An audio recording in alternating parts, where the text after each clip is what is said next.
सबसे पहले तो बाबा मौखनाथ जी को नमन करता हूँ, प्रणाम करता हूँ कि उनकी कृपा से ये आज एक बहुत चुनौतीपूर्ण काम, जिसमें हमारे श्रमिक भाई 16 दिनों से भी लगातार अंदर संघर्ष कर रहे थे और पूरा देश उनके लिए बाहर संघर्ष कर रहा था।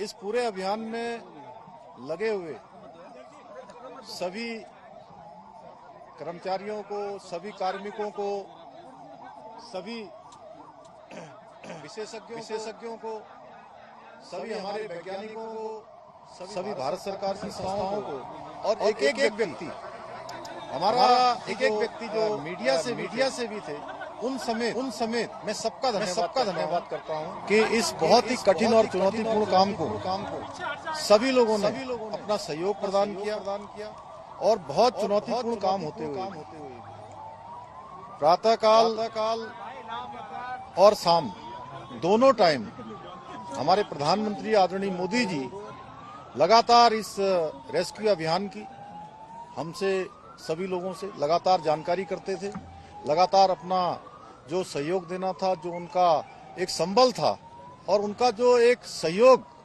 और हम लोगों को जो भरोसा था और जो उन्होंने, मैं कहूं व्यक्तिगत रूप से उन्होंने मुझे एक काम भी दिया हुआ था, ये ड्यूटी दी थी कि किसी भी तरीके से इन सबका समन्वय करते हुए बाहर निकालना है। तो उनका अगर संबल न होता, उनका इतना जिस प्रकार से आज भारत सरकार की सारी हमारी एजेंसियां इस काम में लगी, तो निश्चित रूप से जो कठिन काम भी हमारे लिए आसान हो गया। मैं उनका भी धन्यवाद करता हूं कि और अभी भी उन्होंने, जैसे ही हमारे सभी श्रमिक भाई बाहर आए, उनका अभी दूरभाष पर फोन आया था और उन्होंने कहा कि सभी को मेडिकल उनका चेकअप ठीक से करना है, उनके परिजनों की सबकी कुशल क्षेम जानी, उनकी चिंता करनी है, उनके घरों तक ले जाने की उनकी व्यवस्था करनी है। सभी प्रकार से उन्होंने संपूर्ण चिंता करने का काम किया है। हमारे और भी सभी लोग इस काम में लगे हुए थे और विशेषकर से उत्तराखंड के हमारे सभी देवी देवताओं का भी मैं उनको भी नमन करता हूं कि उन्होंने बहुत काम किया।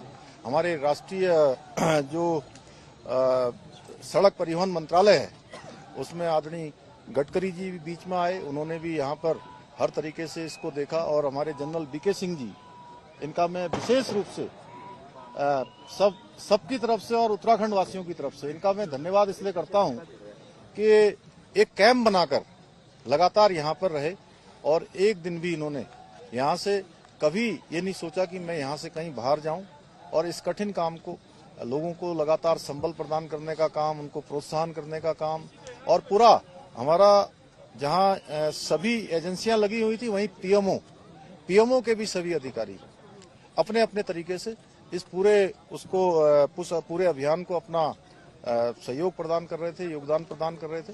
आगे आने वाले समय में हम ये जो जितने भी हमारे इस प्रकार के टनल उत्तराखंड के अंदर चल रहे हैं, उन सभी की समीक्षा भी करेंगे और वैसे तो भारत सरकार ने इसमें सेफ्टी ऑडिट कर दिया है, जिससे आगे निकट भविष्य में हमको इस प्रकार की किसी परेशानियों का सामना न करना पड़े। मैं सभी श्रमिक भाइयों को उनके उज्जवल भविष्य के लिए, उज्जवल जीवन के लिए मैं उनको सबको शुभकामनाएं देता हूं, उनके परिजनों को भी उनको भी शुभकामनाएं देता हूं। और लगातार इतना कठिन चुनौतीपूर्ण काम, जिसमें आपने देखा कि ऑगर मशीन मंगाई गई और पहले इंदौर से मंगाई गई, हैदराबाद से मंगाई गई और जिस प्रकार से मशीन बार बार अंदर टूट जा रही थी, जिस प्रकार से फंस जा रही थी, वहां पर गडर आ जा रहे थे, तमाम हार्ड रॉक आ जा रही थी, उसके कारण से वो बार बार रुक रही थी। लेकिन जो हमारे दिल्ली जल बोर्ड के और गोरखपुर से जो नीचे जाकर मैनुअल माइनिंग करने वाले थे, उन सभी का भी मैं अपनी ओर से धन्यवाद भी करता हूं, उनका मैं अभिनंदन करना चाहता हूं। मैं सभी से एक से अभी मिला हूं और उन मजदूर भाइयों से भी मिला हूं जो बाहर निकल कर आए हैं। सभी लोगों ने कहा कि हमको हर संभव कभी भी अंदर किसी प्रकार की परेशानी नहीं हुई। निश्चित रूप से ये हम लोगों के लिए एक बहुत सुकून वाली बात है कि इतना बड़ा एक आपदा आने के बाद भी सारे लोग जो है सकुशल बाहर निकल पाए। पहले मजदूर से आपकी क्या बातचीत हुई? पहले मजदूर से आपकी क्या बातचीत हुई?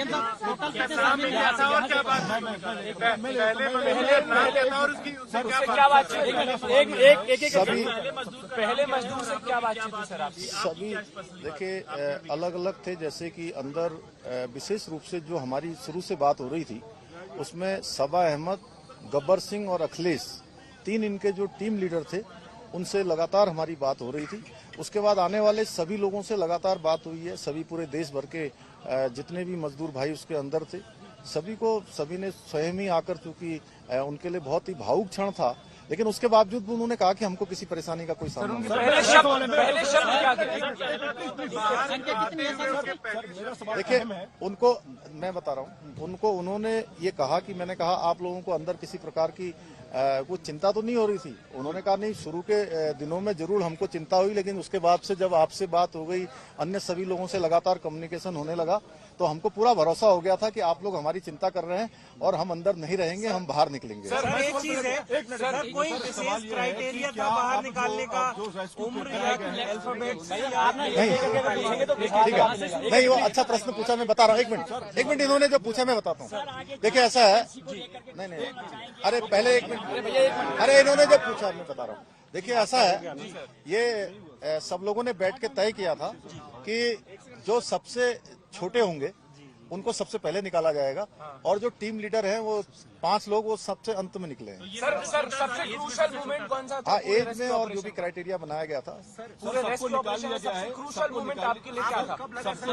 नहीं, जिस दिन देखिए ये 16 तारीख को जिस दिन ये अभियान तेजी से चल रहा था और लगभग 24 मीटर के आसपास पहुंच गया था, अचानक वाइब्रेशन तेज होने लगा और मशीन भी अंदर जाकर फंस गई। वो मोमेंट बहुत ही कठिन था, और चूंकि उस दिन मैं एक कार्यक्रम के बाद मैं जैसे ही भोजन करने को जाने वाला था 3-3:30 बजे, और मुझे जैसे ही सूचना मिली तो वो मुझे एकदम से बहुत बड़ा मुझे एक झटका जैसा लगा। लेकिन मेरा ईश्वर पर और बाबा बौखनाथ पर पूरा भरोसा था कि वो निश्चित रूप से सबका जीवन बचाएंगे, सबको सुरक्षित बाहर निकालेंगे, और उनका आशीर्वाद आज मुझे मिला है। औरों को पूछने दो।